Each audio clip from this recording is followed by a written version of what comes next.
बिस्मिल्लाहिर्रहमानिर्रहीम। नरेंद्र मोदी ने 8 जून यानी आज हलफ उठाना था, लेकिन ये तकरीब मुलतवी कर दी गई है और मेरी चुड़ैल ये मुखबरी लेके आई है कि मोदी के ज्योतिषी जो हैं, हाँ जी ज्योतिषी एस्ट्रोलॉजर, उनके अंदर फड्डा पड़ गया, इसलिए भी तकरीब मुलतवी हुई है। एक ग्रुप जो पंडित का है उनका मानना था कि 8 तारीख शुभ घड़ी है, जबकि दूसरे ग्रुप जो कि संत साधुओं पर मुश्तमिल है वो कह रहे थे कि 9 तारीख ज्यादा अच्छी है। 8 तारीख अशुभ है, तो अब ना 8 फाइनल हुई है ना ही 9 तारीख, मामला 10 या 11 तारीख तक अब जा सकता है। बहरहाल मोदी जो भी कर ले, शनि यानी उसकी भारी चल रही है और ये 1.5 साल 2 साल इसके लिए बड़ी मुश्किल गुजरने वाले हैं। मैं आपको बता रहा हूँ 1-2 साल ही है मोदी के पास, बल्कि मैं आपको बताऊँ 1 साल मैक्सिमम। आपको बता रहा हूँ मोदी 1 साल के बाद बदल जाएगा, उड़ जाएगा, ज़लील और रुसवा होकर निकल रहा है यहाँ से। बहरहाल इस वक्त मोदी का बस नहीं चल रहा कि दुनिया से एक कौम, एक शख्स और एक मुल्क का मुकम्मल तौर पर खात्मा कर दे। चलें इन तीनों के बारे में आपको तफसील से बताता हूँ।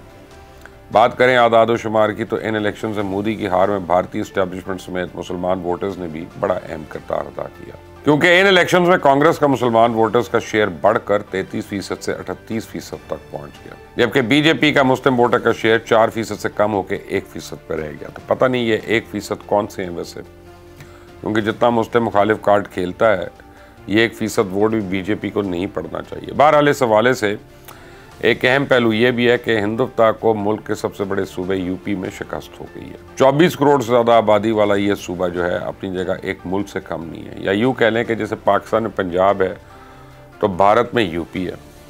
मज़े की बात है कि यूपी में मुसलमान आबादी मुल्क की औसत से ज़्यादा शरह रखती है, यानी पूरे भारत में अगर मुसलमान 14% हैं तो यूपी में इनकी तादाद 20% है, यानी आबादी का 5वां हिस्सा, और ज़्यादातर बड़े शहरों में ये औसतन और भी ज़्यादा है। बहुत से शहरों में मुसलमान 25 से 30% के दरमियान है, पास की इससे भी ज़्यादा तादाद है। मिसाल के तौर पर मुरादाबाद जहाँ 47% आबादी मुसलमानों पे है, या रामपुर जहाँ 53% आबादी मुसलमानों पे है, हिंदू 45% है, जबकि बाकी दीगर मज़ाहिब के लोग हैं। यूपी में मुसलमानों की तादाद हमेशा से ये RSS को बड़ी खटकती रही है, इसलिए अब सबसे ज़्यादा मुस्लिम कुछ फसादात जो हैं भारत भर के अंदर यूपी के अंदर ही हुए हैं। अब जो मैं देख रहा हूँ वो यूपी में बीजेपी एक बार फिर जोर आजमाई लाजमी करेगी और ऐन मुमकिन है यहाँ फिर से फसाद और फसादात का दौरा हो, क्योंकि नौकरियों में मुसलमानों का कोटा ख़त्म करने का इरादा भी अब इस छोटे मैंडेट के साथ पसे पुश चला गया। तो यूपी इसलिए भी हमेशा बीजेपी के लिए अहम रहा है क्योंकि यूपी के 24 करोड़ आबादी के मुकाबले में एक अहम आदाद शुमार आपके सामने रखता हूँ जिससे आपको समझने में आसानी होगी कि भारत के 36 यूनिट या सूबे हैं, उनमें से 12 यूनिट यानी मिज़ोरम जो है, मेघालय है, त्रिपुर है, मणिपुर है, नागालैंड है, बांड बजरी है, गोवा है, हिमाचल प्रदेश है, लक्षद्वीप है, अंडमान है और सुकम इतने छोटे हैं कि इन सब की आबादी मिलकर भी 1.5-2 करोड़ नहीं बनती है। कहते हैं इस वक्त मोदी की हालत किसी ज़ख्मी परिंदे की तरह की है, वो फिर किसी मुसलमानों का कत्लेआम करवाना चाहता है। वो समझता है कि इसकी शिकस्त के पीछे भारत की मुस्लिम आबादी का बहुत बड़ा किरदार है।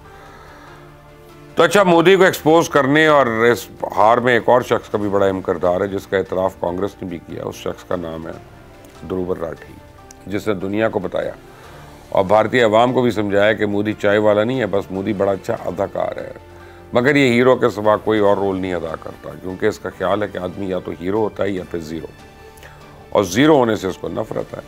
तो जवानी में मोदी ब्रह्मचारी बना, फिर उम्र भर शादी ना करने का वचन दिया, पर कुछ अरसे के बाद उसकी बीवी सामने आ गई। मोदी को मालूम हो गया था कि इसके पास जो फ़न है वो फ़न अदाकारी है। इसने बॉलीवुड में जाने की बजाय हकीकी ज़िंदगी में अदाकारी शुरू कर दी और इसका दुख भी है मोदी को। शायद इसीलिए मोदी हर वक्त बॉलीवुड वालों के अंदर ही रहता है, उनके झुरमट में नज़र आता है। बहरहाल इंतखाबी मुहिम में मोदी ने ऐसे ऐसे ड्रामे किए कि देखने वाले दंग रह गए। कहीं बैठा काकरूबों के पाँव धो रहा होता था, तो कहीं पंडितों के जूते पॉलिश कर रहा होता था। फिर मोदी का वो मौक़िफ़ भी झूठा साबित हुआ कि इंडिया हज़ारों साल पहले एक बहुत तरक्की याफ्ता मुल्क था। उसने कागज़ से बनी हवाई जहाज़ की तस्वीर दिखाई थी और इसके साथ दावा किया था कि हिंदुस्तान में सैकड़ों साल पहले हवाई जहाज़ उड़ा करते थे।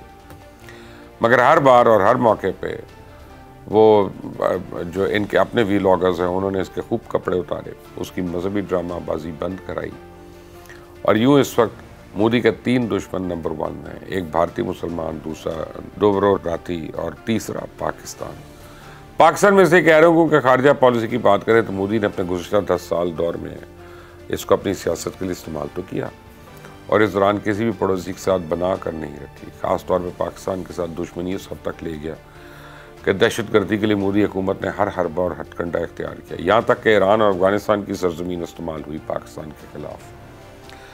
तो अपने स्लीपर सेल्स के ज़रिए पाकिस्तान में 2-3 साल में 20 लोगों की टारगेट किलिंग की गई। चाइना के मफादात को नुकसान पहुँचाने के लिए भी मोदी दौर में पाकिस्तान के अंदर दहशतगर्दी होती रही। कुलभूषण यादव यहाँ से ही पकड़ा गया और आखिरी बार बिशाम में चीनी इंजीनियर से काफिले पर हमला करके किया गया। और फिर इसी वजह से मोदी दौर में चाइना के साथ ताल्लुकात बदतरीन सतह पर चले गए। दोनों ममालिक की अफवाज के माबैन मुठभेड़ भी होती रही। आज भी दोनों ममालिक की फौजें जो है सरहद पे एक दूसरे के सामने खड़ी हैं। श्रीलंका, नेपाल, भूटान जैसे छोटे ममालिक के साथ भी भारत के खुशगवार ताल्लुकात मोदी दौर में नहीं रहे। जबकि मोदी इंतखाबात फॉल्स फ्लैग ऑपरेशन के ज़रिए जीतने की कोशिश करते रहे। गुज़िश्ता इंतखाबात में पुलवामा का ड्रामा रचाया गया, फॉल्स फ्लैग ऑपरेशन किया गया। इस मरतबा बाबरी मस्जिद की जगह राम मंदिर की तामीर करके इंतखाबात से पहले ही उसका इफ्तिताह कर दिया गया। मोदी को उसी इलाके और अयोध्या में ही शिकस्त हुई। इस बार भी उन्होंने इंतखाबी मुहिम के दौरान पाकिस्तान और मुस्लिम दुश्मनी पर मबनी बयानिए को फ़रोग़ दिया। रद्द अमल में भारतीय अवाम ने उनको सबक सिखा दिया। आखिर वो भी कितनी बार बेवकूफ़ बनेंगे।